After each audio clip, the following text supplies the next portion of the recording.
नमस्कार दोस्तों, आज हमारे बीच है मिस्टर अली खान जी। तो हम अली खान जी से उन्हीं के जीवन के बारे में उन्हीं से आज जानेंगे। अली जी, आपका इस कार्यक्रम में स्वागत है। अली जी, सबसे पहला प्रश्न मेरा ये है कि आपका जन्म कहाँ हुआ और आपने एजुकेशन कहाँ से प्राप्त किया? मैं बिहार के एक बहुत ही छोटे से गांव का हूँ। गया ज़िले में एक मैगरा चौराहा जगह जहाँ मेरी पैदाइश हुई और वहीं से फिर मैंने स्कूल और कॉलेज की तालीम हासिल की मगध यूनिवर्सिटी बोधगया में। उसके बाद मैं चूँकि एक ज़मींदारी फैमिली से हूँ, किसान का बेटा हूँ, पढ़ाई लिखाई के बाद मैं 1980 में मुंबई आया और यहाँ पे संघर्ष शुरू हुआ।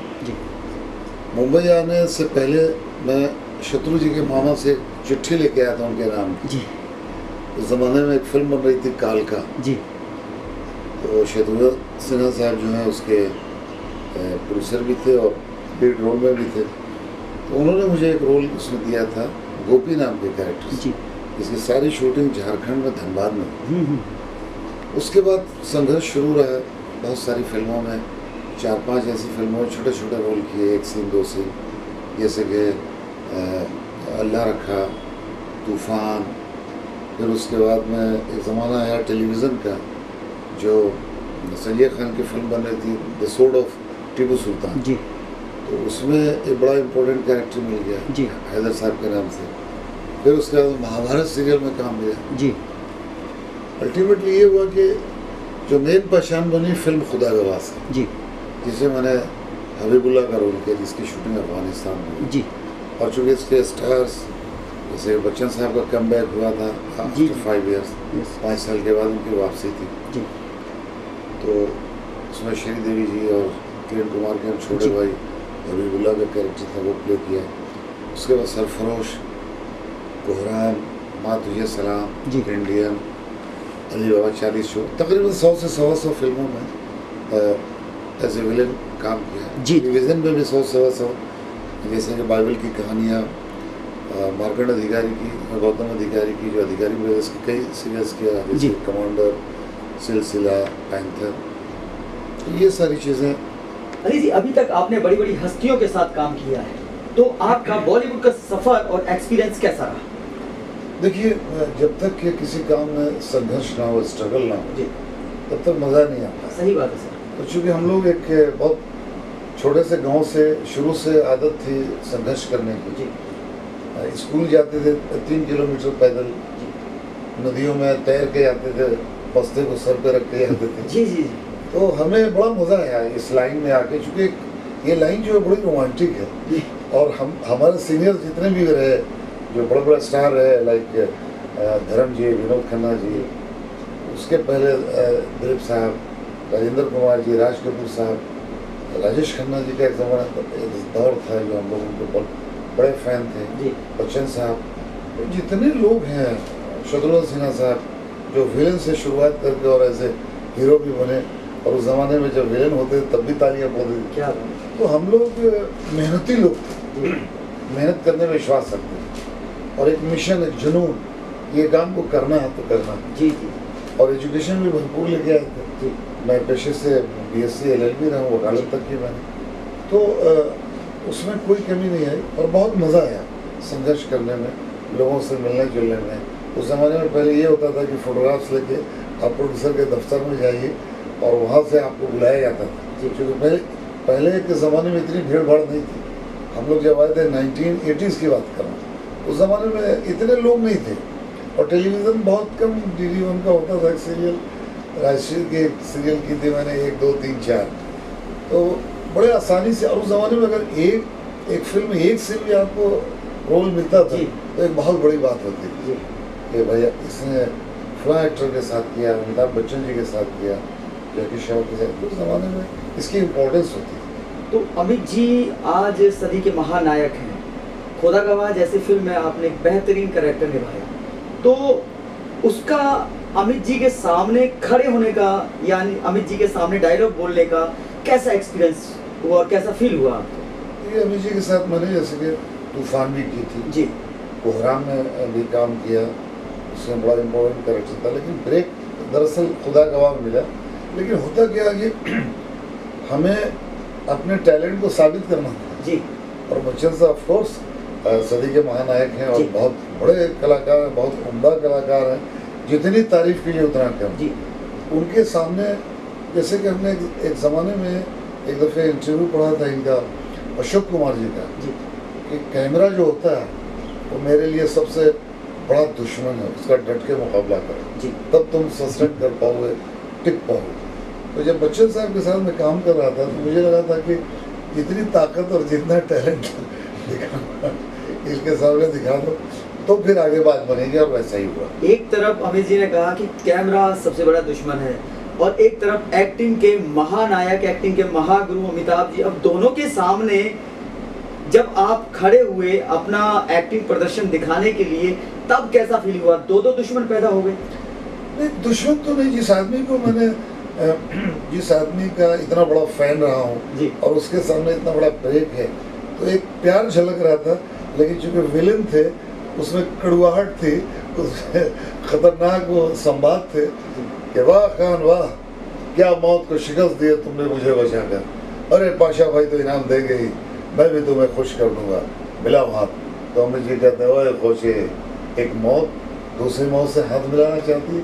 तो मैं कहता हूँ कि मौत तो बहुत पीछे रहेगी। और फिर वो मुझे दबोचते हैं और मैं अपने भाई किरण कुमार को आवाज़ देता हूँ कि भैया ये भी बेनज़ीर का आशिक लगता है, मेरा सर काट कर उसे हासिल करना चाहता है, उड़ा दो इसे, उड़ा दो। इस तरीके के डायलॉग थे और उसमें जो फिल्म जब रिलीज़ हुई तो लोगों ने बच्चन साहब तो थे ही महान, मुझे भी थोड़ा बहुत मौका मिला। जी जी। कुछ समय ऐसा, कुछ पल ऐसा भी आया कि आप थोड़ा नर्वस हुए उनके सामने एक्ट करने में, क्या ये सही है? सच्चाई, क्योंकि देखिए जिस आदमी को हमने एक ज़माने तक, हम लोग तो बहुत बाद में आए जब वो सुपर स्टार मतलब स्टारडम पूरे दुनिया में हावी था, पूरे हिंदुस्तान के लोग दीवाने थे मिस्टर बच्चन के। और हमको बहुत अच्छी तरह याद है जब मैं 75 में हमारे बड़े जीजा जी के साथ मुंबई आया था, जी जब इस दुनिया में नहीं है रहमानी खान साहब, तो पहली मुलाकात मेरी आरके स्टूडियो में जी अमिताभ बच्चन जी से हुई थी। और उस ज़माने में फ़ोटो का इतना चाल चलन नहीं था, तो मैंने उनका ऑटोग्राफ लिया था, उसको बड़ा संभाल कर रखा जी था। और बाद में जब सेट पे मैंने उनको बताया भी कि सर जब मैं 75 में कॉलेज का स्टूडेंट था, बिहार से गया से जब मैं आया था तो पहली बार आपसे मिला था और दूसरी मुलाकात हमारे रंजीत साहब से हुई और उनका भी ऑटोग्राफ लिया। तो ये दोनों लोग जो मेरे लिए बड़े इम्पोर्टेंट थे। और बाद में फिर रज़ा मुराद जी से मेरी दोस्ती हुई और हम सब ने मिलकर बड़ा काम किया। जी, जहाँ तक हमने सुना है कि रज़ा जी ने आपको इंडस्ट्री में पूरा कोऑपरेट किया है। बहुत कोऑपरेट किया। मैं अच्छी तरह से, मुझे याद है कि उस ज़माने में बांद्रा में रेलवे क्वार्टर्स में रहता था जी और वो मुझे लिंकिंग रोड पे पर्शियन दरबार एक होटल है जहाँ हम लोग बैठते थे, जी जी तो वो मुझे, उनके पास एक फिएट हुआ करती थी और उसमें लेके वो शूटिंग करने वो आरके स्टूडियो जाते थे, राम तेरी गंगा मैली वगैरह का दौर था, तो मुझे लेके साथ जाते थे और बहुत से लोगों से मिलवाते थे। तो ये सच है कि उनके साथ रह के एक भारी भरकम आवाज़ सुनते सुनते सुनते और टैलेंट का ज़ख़ीरा उसको देखते देखते तो एक कॉन्फिडेंस अपने अंदर भी आया कि नहीं हम भी कुछ कर सकते। एक इंटरव्यू हमने आपका सुना था कि जब मुंबई में आए थे स्ट्रगल टाइम में चूहों ने बहुत परेशान किया था। देखिए जब पैसे ख़त्म हो गए और रेलवे क्वार्टर में भी पैसे देने के लिए उस ज़माने में हम लोग पीजी रहते थे, 4 लोग एक कमरे में रहते थे, तो उस ज़माने में 400 रुपया देना पड़ता था। तो जब पैसे ख़त्म हो गए थे, शुरुआत तो 70 सेंट से थी, उसके बाद फिर रेलवे क्वार्टर, तो जब पैसे ख़त्म हो गए तो एक दोस्त के कॉटेज में चले गए, खार ईस्ट की झोपड़पट्टी में। तो चूँकि दिन भर थक थका के आते थे और चूहे रोज़ मेरी उंगलियों को काटते थे और खून निकलते थे, सुबह देखता था मैं सोचता था कि काश ये बात बन जाए। लेकिन ये था, इतना कॉन्फिडेंस आ गया था कि आज मैंने इस मुंबई शहर में अपना खून दिया है जी, तो मालिक ने चाहा मुंबा देवी हमें निराश नहीं करेगी और कुछ ना कुछ बात बनेगी और मालिक की दुआ से और ऊपर वाले ने कुछ बना दिया। क्या जब आप खाली समय में बैठे होते हैं क्या उन दिनों को भी याद करते हैं? ऑफ कोर्स, देखिए अगर आप अपने पुराने दिनों को याद नहीं करें, पुराने दोस्तों को, गुजरे हुए वक्त को, तो आप इंसान नहीं हैं। अगर इंसानियत आपके अंदर है तो बुरे वक्त को भी याद कीजिए, बुरे दोस्तों को भी, अच्छे दोस्तों को भी, बुरे वक्त को भी याद कीजिए। और माँ बाप को दुआ याद किए, चूँकि उनकी दुआओं की वजह से यहाँ तक बात बनी। अभिनय का दौर आपका बहुत अच्छा चल रहा था, तो पॉलिटिक्स की तरफ कैसे रुझान बढ़ गया?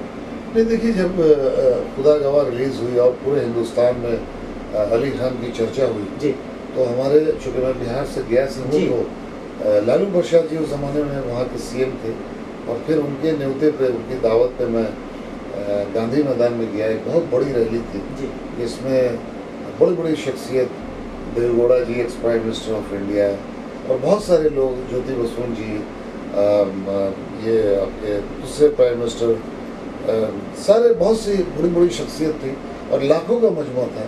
और उसमें उन्होंने मुझे बुला के और एक इंट्रोड्यूस किया और अपने साथ उन्होंने शामिल किया कि ये अली खान एक्टर है और हमारे यहाँ का है, मैं इनको अपनी पार्टी में शामिल कर रहा हूँ। तो उसके बाद फिर उन्होंने यहाँ का मुंबई का मुझे जनरल सेक्रेटरी बना दिया, 2-3 टर्म रहे। और इस बार कुछ उम्मीद है कि उनके उस इलाके से कहीं से भी टिकट विकट की बात चल रही देखी। अरे जी, हमने सुना है कि झारखंड बिहार में आप फिल्म स्टूडियो बनाने का सपना देखा था, क्या वो पूरा हुआ? झारखंड में स्टूडियो होना चाहिए, क्योंकि लोकेशन बड़े प्राइम है वहाँ पे टाटा जमशेदपुर में चले जाइए, जुबली पार्क है, रांची के अंदर बड़े बड़े खूबसूरत लोकेशन है जो मैं दावे से कह सकता हूँ कि पूरी फिल्म की शूटिंग आप करके पूरी करके आ सकते हैं। तो ये जब ये सीएम बने, बाबूलाल मरांडी बने, उसके बाद हेमंत सोरेन जी बने, तो मैंने इन सब को अपनी फाइलें जाके दी और मैंने कहा कि देखिए यहाँ बहुत टैलेंटेड लोग हैं आपके शहर में, रांची में, झारखंड में। यहाँ से धोनी जिन्होंने पूरे दुनिया में नाम किया है, यहाँ के मिट्टी में लोगों के अंदर जो कला बसी हुई है, ऐसे टैलेंटेड लोगों को मैंने देखा, लड़के लड़कियों को, जिनको अगर ढंग से तराशा जाए, अच्छा मौका मिले तो बहुत बड़े इंडस्ट्री के स्टार बन सकते हैं। इस वजह से मैंने जब सरकार चेंज हुई और मैंने तकरीबन 3 पीढ़ी के सरकार को, 3 सीएम को अप्रोच किया और वो अप्रोच जो है अप्रूव्ड भी हो गया लास्ट ईयर जी। और वहाँ पे स्टूडियो बनाने की परमिशन सरकार ने दे दी है वहाँ की गवर्नमेंट में, और समिति व कमेटी बनी। लेकिन अफसोस इस बात का कि ये फाउंडर मेंबर मैं हूँ जिसने फाउंडेशन के लिए पूरी ताकत लगा दी जी, और कमेटी में या समिति में मुझे नहीं रखा, इसका अफसोस है। एक तरफ तो अप्रूवल मिला, खुशी भी हुई, और ऊपर से आप फाउंडर होते हुए भी आपको मेंबर नहीं रखा गया, तो ऐसा क्यों हुआ? देखिए, ऐसा इसलिए हुआ कि फिर जितने भी हमसे सीनियर्स जो एक्टर जी वो वहाँ पहुँचे और उन्होंने अपनी ख्वाहिश जाहिर की कि मुझे इसका अध्यक्ष बनाया जाए। कुछ लोगों ने जाहिर किया कि मुझे कमेटी मेंबर्स बनाया जाए। तो फिर क्या हो गया कि बात जो है वो बनी नहीं, और बात इसलिए नहीं बनी जो जिन सीएम को शुरुआत में मैंने अप्रोच किया था वो बदल गए जी। सरकार फिर बीजेपी की आ गई और सीएम भी बदल गए, तो हो सकता है कि फिर उन्होंने अपने लोगों को एडजस्ट करने की कोशिश की। बस एक प्रश्न और निकलता है सर, जब आप पॉलिटिक्स में आए हैं, एक सीएम आता है वो अपनी चलाता है, दूसरा सीएम आता है वो अपनी चलाता है, तो इस बीच जनता का क्या स्टेटस रह जाता है? देखिए, जनता की जो उम्मीद है उससे पानी फिर जाता है जी। जैसे कि जब सीएम हेमंत सोरेन जी थे और मैंने कहा था कि सर देखिए, इस रांची शहर में, झारखंड में, धनबाद में, ये जमशेदपुर में इतनी लोकेशन बढ़िया, इतने टैलेंटेड लोग हैं। एक स्टूडियो बनने से मुंबई शहर के लोग, महाराष्ट्र के लोग जब पूरी यूनिट लेके आएंगे तो यूनिट को स्टूडियो में ठहराते हैं, कैमरा रखने की जगह होती है, पूरा सेटअप होता है, वहाँ पे आप इंडोर आउटडोर शूट कर सकते हैं जी। तो अब ये होता ही है कि उनका जवाब ये होता कि मुझे मौका ही नहीं मिला, 5 साल मेरा कैसे निकल गया, मैं कोशिश किया और बात बन नहीं पाई। फिर दूसरी सरकार आती है तो उनको जो बड़े ओहदेदार लोग अप्रोच करते हैं तो उनकी बात बनती है। इसी भी जनता पिसती रहती है, इसी भी जनता पिसती है, और जो अच्छे जो टैलेंटेड लोग हैं वो मिसयूज होते हैं जी। जैसा कि आज देखा जा रहा है कि बहुत बड़ा कंपटीशन हो गया है एक्टिंग फील्ड में। जब आप मुंबई में आए थे आपको भी दिक्कतों का सामना करना पड़ा और आज भी उन लोगों को दिक्कतों का सामना करना पड़ रहा है, उस विषय पर आप कुछ कहना चाहेंगे जो नए लोग आ रहे हैं इस इंडस्ट्री की तरफ? देखिए, संघर्ष फिल्म इंडस्ट्री में क्या, पूरी किसी भी डिपार्टमेंट में जाए संघर्ष बहुत है। टैलेंट के साथ साथ आपके पास यहाँ पे सरवाइव करने के लिए कुछ ऐसी सुविधा चाहिए जो आप कम से कम 2 साल 3 साल यहाँ पर स्ट्रगल कर सकते हैं। आपके पास इतने पैसे हों, आपके पास इतने ज़राए हों कि आपके खाने पीने दाल रोटी का सहारा आपको खुद करना होगा, तब जा कर के आपको मौका मिलेगा। और ये ज़रूरी भी नहीं कि आपको मौका इतना जल्द मिल जाए, क्योंकि हम लोगों ने 10 साल तक स्ट्रगल किया, छोटे छोटे रोल करके, तब ये 2-4 बड़ी फिल्में मिली जिससे नाम हुआ और फिर एक सेलिब्रिटी बन गए। कोई शादियों में बुलाता है, किसी ओपनिंग में बुलाता है। तो अगर हमारे पास आज फिल्में ज़्यादा नहीं है तो इस तरीके से मेरा गुजारा चलता है। अब जैसे कि चूँकि हम लोग यहाँ सेटल हो गए, अब जब आप यहाँ पे जवान होके आते हैं, फिर बूढ़े होते हैं, उसके बाद फिर बाल बच्चे होते हैं, उनकी शादी ब्याह। मैं आपको बताऊँ कि मेरी शादी यही हुई, शफी अंदार साहब एक्टर थे, उनकी कज़न सिस्टर से, और 2 बच्चे भी माशाल्लाह, एक बेटा एक बेटी। बेटा अभी डायरेक्शन में फैयाद अली खान जो एक्टिंग हीरो का कोर्स किए हुए, डायरेक्शन का उसको शौक। बेटी आशना जो अभी लास्ट ईयर शादी किया उसकी, वाइफ यहाँ शूरा अली खान। तो मैं आपको बताऊँ कि मैं मतलब बच्चन साहब के बारे में एक लाइन बताना चाहूँगा कि जब मैं उनके साथ काम कर रहा था खुदा गवाह में, और मैंने कहा था कि सर मेरे 2 बच्चे हैं, और जब उस ज़माने में बेटी भी पैदा हो चुकी है, 92 में खुदा गवाह की शूटिंग शुरू हुई थी, तो मैंने कहा कि सर मैं आज से आपको बुक कर रहा हूँ, मेरे दोनों बच्चों की शादी में आपको आना पड़ेगा, और आपसे मैंने आज तक कुछ मांगा नहीं, लेकिन ये परंपरा आपको आगे पूरी करनी है। तो मैं आपको बता दूं कि मेरे बेटे की भी शादी में आए और बेटी की भी शादी में आए और आशीर्वाद दे के गए। और एक अच्छी बात है कि लोखंड वाला ग्राउंड में शादी थी, और जब बच्चन साहब की एंट्री हुई, आसमान की तरफ देखा उन्होंने और कहा कि अभी मैं परेशान हो रहा था कि कहीं बारिश ना हो जाए और ये जो तुम्हारा प्रोग्राम है ये डिस्टर्ब ना हो जाए। और उनकी टिकट थी यूरोप के लिए, ठग्स ऑफ हिंदुस्तान की। आमिर साहब जा चुके थे, आमिर खान भी मेरे बड़े अच्छे दोस्त थे, उनको भी मैंने इनवाइट किया था, सलमान खान साहब को भी इनवाइट किया था, तो दुबई में शो कर रहे थे। और चूँकि उन्होंने मैसेज भी भेजा था मुझे, और आमिर साहब जो है बहुत परफेक्शन है, परफेक्ट एक्टर होने की वजह ये उन्होंने कहा था कि भाई मैं जा रहा हूँ, लेकिन बच्चन साहब ने चेंज किया प्रोग्राम, और शायद मेरे ख्याल से दूसरे या तीसरे दिन में। और संजय खान साहब जिनके सगे भाई की बेटी की शादी थी बेंगलोर में, तो 20 को शादी थी और मेरी बच्ची की 19 को शादी थी, 19 मई। तो खान साहब भी रुके और बच्चन साहब भी आए। तो ये पुराने लोगों का जो कमिटमेंट होता था, इतना पुराना।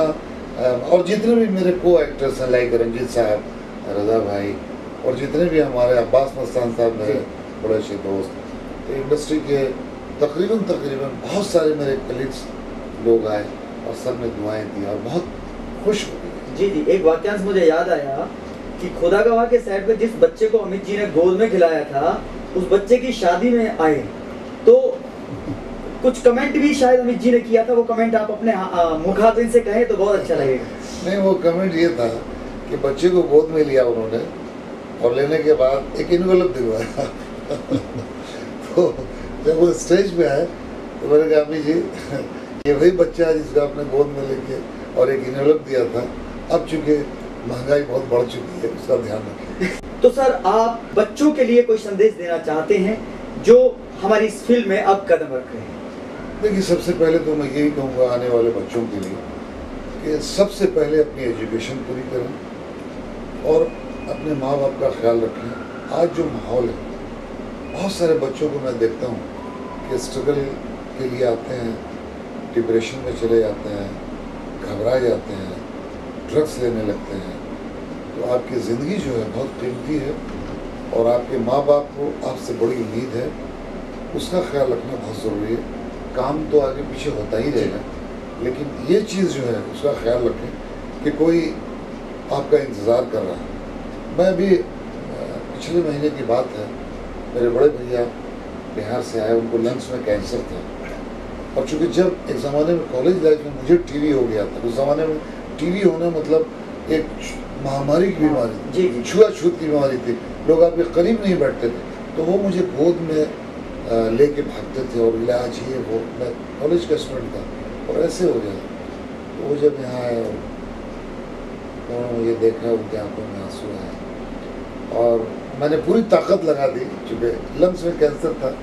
चूँकि आपकी दुआ से मैंने इतने हॉस्पिटल की ओपनिंग की है, इतने बड़े बड़े को एक्टर्स को ले गया हूँ, इतने लोगों की कैंसर पेशेंट्स की इलाज करवाई है।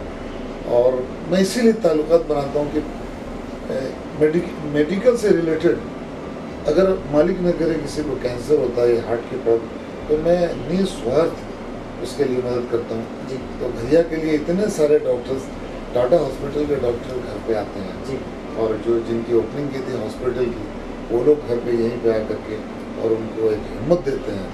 और खैर यानी उनकी उतनी ज़िंदगी लिखी थी। 8 अक्टूबर को उनके डेथ हो गए बिहार में और हम सब लोग गए और मालिक उनको जन्नत में आला मुकाम दे। तो मकसद ये है कि लोगों की मदद कीजिए निस्वार्थ, आपको उसका अजर ऊपर वाला देगा। जी इंशाअल्लाह। तो दोस्तों, आज हमने बात की अली खान जी से उन्हीं के विषय पर। तो आपको ये कार्यक्रम कैसा लगा हमें बताना ना भूलिएगा। अगले एपिसोड में एक नई हस्ती के साथ फिर से मुलाकात करेंगे। तब तक के लिए विदा लेते हैं। नमस्कार।